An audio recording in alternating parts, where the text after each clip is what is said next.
Welcome back to the Artie Lange Show. And my first guest is a singer-songwriter, author, pretty interesting person. And she's got some interesting things she wants to share with us about the world, about the Grammys, about the music business. Please welcome Linda. Now, how do you spell your pronounce your last name? Well, I actually dug the Chorney thing that you did because you guys were talking about France right before it came on. But it's actually Chorney, like horny with a C. Yeah, Linda Chorney. Right, yeah, that's what we figured.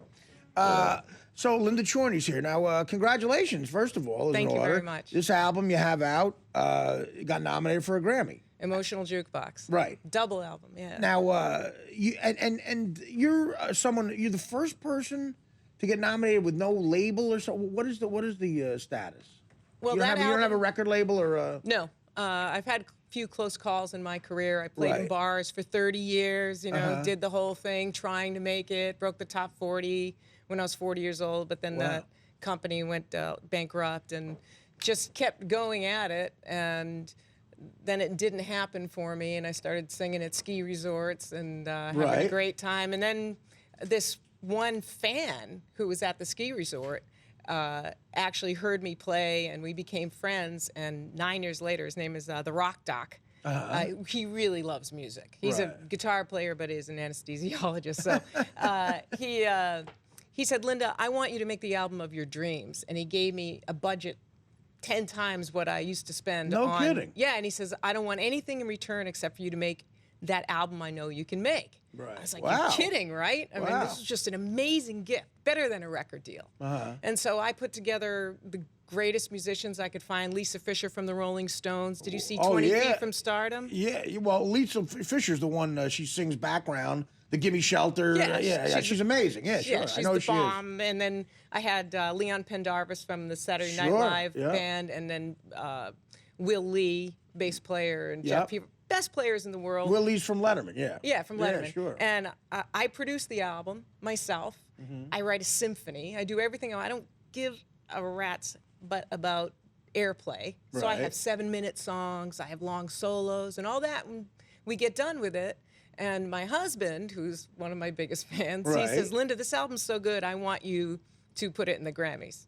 And I was like, yeah, right. How do you do that? You just submit it? How do you get... That's an excellent question. Okay. It turns out there's this site called Grammy 365, which is sort of like a social networking site for Grammy members.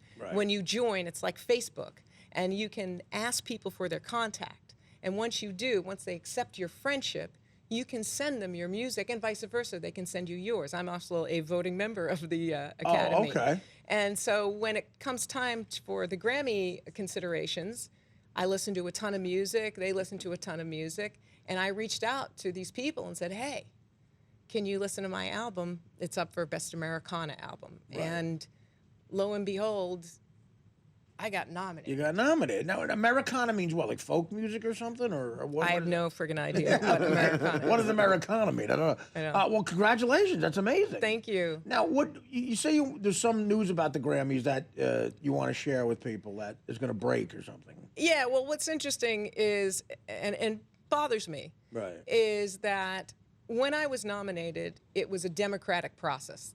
Okay, the simple answer is I got one of the top 5 votes, so that's how I got in. Right. What happened the following year, and this is all in my book, I wrote a book, as you know. You have another year. Book is here, too. You're promoting that as well. Yeah, I had to, or I would have... Who the F is Linda Chorney? Right.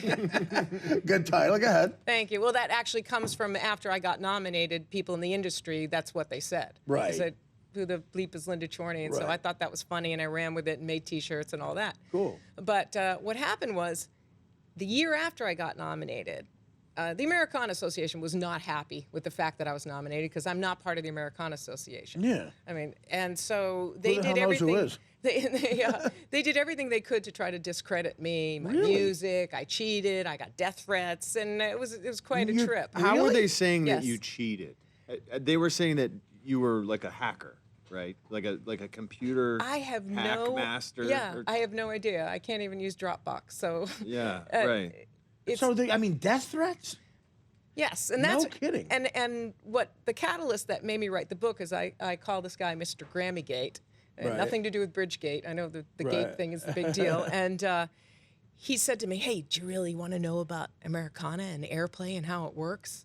and he used to be in the Americana Association, and he starts telling me about how they trump up the spins and how people get to number one and who's in charge of this, and they make up the rules as they go along. And that's when I said, this is so fascinating, I have to start writing a book about this, because I thought this was my Cinderella story, blah, blah, blah. Okay, so the following year, the Grammys decide, the Recording Academy, decide to put a committee into Americana and all roots across the board, folk and all that. What does that mean? That means it's no longer a democracy. Oh, okay. They didn't tell the members. Right. They did not disclose this to the members.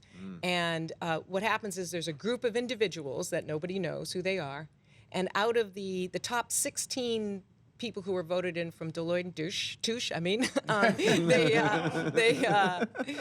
they take them and they decide out of those 16 who's going to be the top 5, regardless of who got the most votes. And they also have the option of saying, you know, I think so-and-so from Warner, he should have been in there.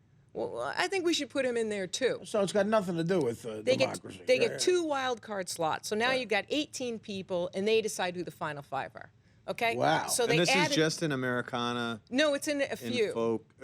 But it Okay, was so- not in Americana when I got nominated. If it had been in place in Americana, I never would have been Right. nominated. It's been in place in jazz for a while, Christian music, because of course, you know, you can't decide up there who's the best. You have to have a committee control in the Christian committee.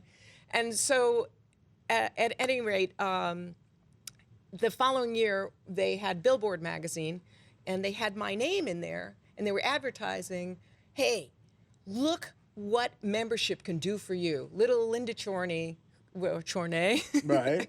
with no label, got in because of the benefits of our membership.